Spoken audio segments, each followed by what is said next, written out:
Olá, boa noite para você. Começa agora mais uma edição do Band Eleições 2012. E esta semana começa a série de debates realizados pelo Grupo Bandeirantes de Comunicação no Vale do Paraíba. Até o dia 7 de outubro, data do primeiro turno das eleições municipais, teremos representantes de 9 cidades apresentando propostas e discutindo temas de interesse de cada localidade. Hoje, o Band Eleições 2012 recebe o cientista político Roberto Gonçalves.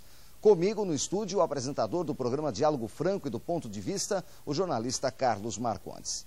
Professor Roberto, boa noite, obrigado pela atenção com esse Band Eleições 2012. Eu gostaria de começar perguntando o seguinte, o debate entre candidatos, colocá-los frente a frente, é ainda um dos principais instrumentos para o eleitor avaliar o que é melhor para a cidade? Ainda é um dos principais instrumentos, mas não é o principal, né?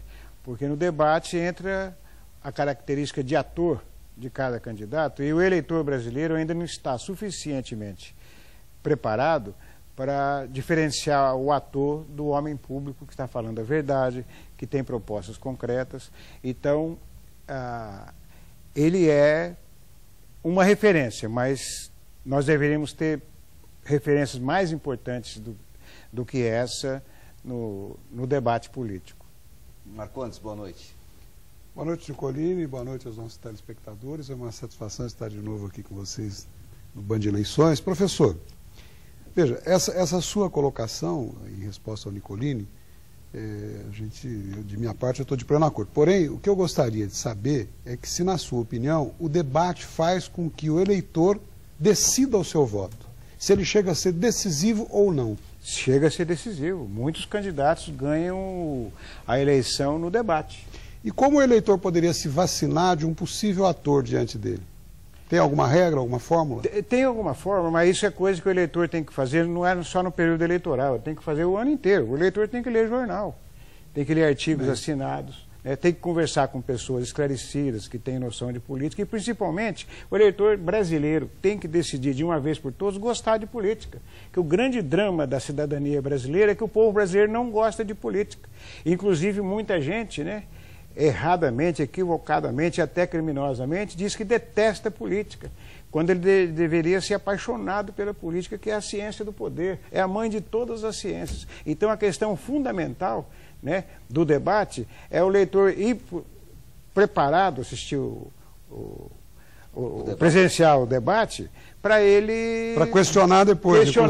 Mas para isso ele tem que ter feito a parte dele, deixando de ser um analfabeto político e se tornando um cidadão esclarecido para votar corretamente após um bom debate promovido pelas emissoras. Em cima disso, professor, muito se fala em amadurecimento da democracia brasileira e esse seria um dos pontos, a população acompanhar um pouco mais de perto essa questão política. Estamos muito longe de se tornar adulto, então?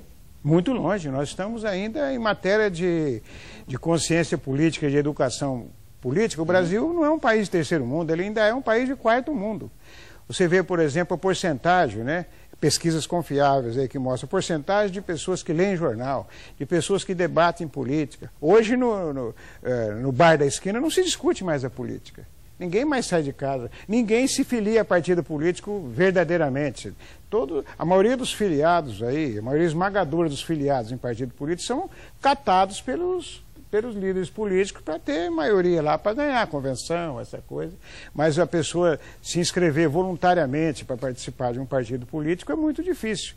Então a questão do Brasil é estrutural. O povo brasileiro, após a redemocratização, após principalmente a campanha das diretas, ao invés dele se aproximar mais da ação política, se filiar, militar, ele foi se afastando lentamente. E hoje, a classe média, que sempre foi a condutora das grandes mudanças no Brasil, hoje está totalmente omissa. E por isso que a gente vê, não é, Marcondes, nessas primeiras pesquisas que aí aparecem, se não forem estimulados, uma quantidade de indecisos absurda a 3, 4 meses das eleições.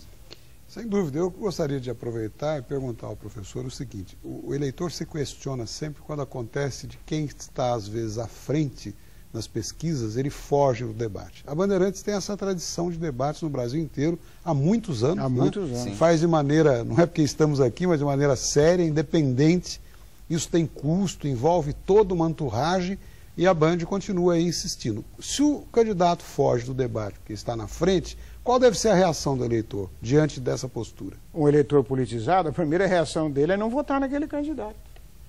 Mas isso, olha, eu pessoalmente jamais votaria num candidato que fugiu ao debate, mesmo que ele seja o que eu mais me identifique ideologicamente com ele. Se ele deixou de ir ao debate, eu não votaria nele de forma alguma. Eu iria puni-lo pela covardia de se afastar do debate por estar liderando. Né? É muito bom ouvir isso do professor Roberto Sim. Gonçalves, né, o eleitor que está nos assistindo agora, porque isso parece até incomum, é impossível de acontecer, mas nós já vimos exemplos no passado. E podemos ver aí pela frente, alguém que possa estar muito na frente e não comparece ao debate. Portanto, a Band vai fazer em 9 cidades, é isso, Nicolino? Isso. Aqui da região. Convidando todos os candidatos a essas 9. E todo mundo vai estar de olho na tela e de olho na Band.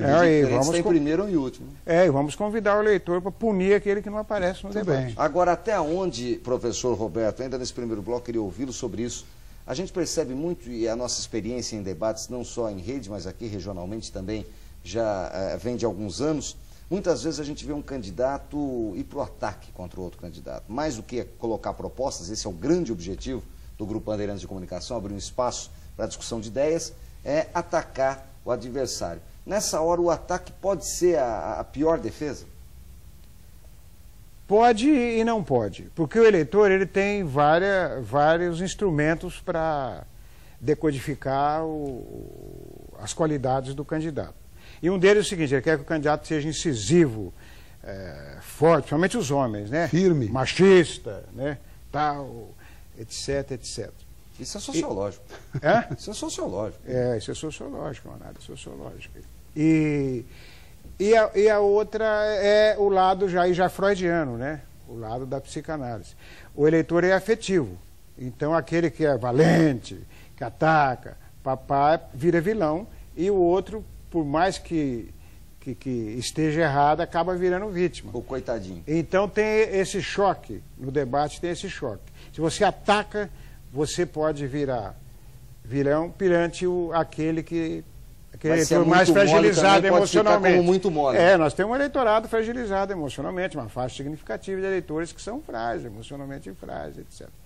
E temos, por outro lado, uma faixa do eleitor que exige. Então, é uma faca, como dizia o falecido Vicente Mateus, uma faca de 2 legumes. Né? É verdade. Olha, a gente segue com o Roberto Gonçalves, que é cientista político, aqui no Band Eleições. Já, no próximo bloco, a gente vai falar um pouco mais até onde os temas nacionais e até internacionais podem entrar na discussão do debate de uma cidade como a sua, que nos acompanha aí no Band Eleições. Não sai daí, a gente volta já.